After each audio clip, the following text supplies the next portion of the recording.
crying little.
Welcome back to my channel. It's your girl Lindsay, and I am back today with, of course, another synthetic wig review. So today we have kind of this black ombre blonde wig going on. She's really cute, and I am here to give y'all the tea on this one. Now, I did receive this wig off of Amazon from a store by the name of GALINA'S Beauty. So make sure you guys check the description box below for the link in case you are interested in this wig. But they did reach out to me a while back and asked me to review one of their wigs. So today I'm going to be letting you guys know about this wig. Now, if you are not familiar with my wig reviews, I will show you the construction of the cap, let you guys know some details about the wig, and then of course let you guys know how I feel about the wig. So if you are interested in hearing about all of that, then keep watching.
So as you guys saw from the previous clip, this wig has two combs. There's only two combs in the front. It also has an adjustable strap, and as y'all can see, it is a middle part. It is a lace closure. There was lace there, but of course I did cut it.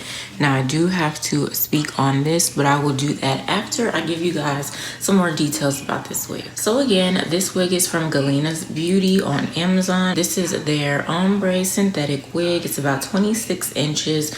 The roots are dark and the rest is blonde, and it retails for $34.99, so very affordable.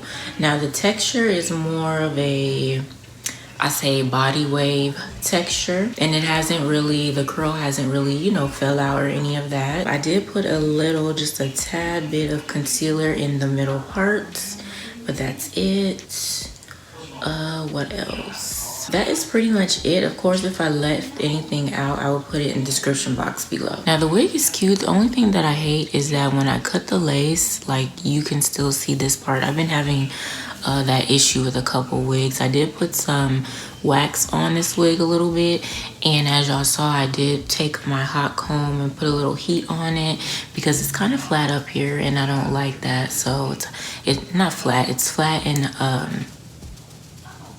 humpy right here, so that kind of, you know, that kind of sucks aside from this part. But other than that, the wig is cute. I love the ombre. Very, very, very nice. I didn't really notice any shedding, so that's good. But yeah, she is really, really cute. So I want to thank Galina's Beauty for reaching out to me and asking me to review this wig. I really do appreciate it and hope to work with them again in the future. You guys let me know down in the comments what you think about this wig as far as the color, the texture, all of that, the length, how it looks on me. Would you rock this type of wig? All that good stuff. Make sure you guys give this video a thumbs up, and of course don't forget to share this video with your family and friends. If you're a new subscriber, welcome, and if you haven't subscribed yet, go ahead and click on that subscribe button as well as post notification bell so you will not miss a new upload from yours truly. I hope you guys enjoyed the video, and I'll see you in my next one.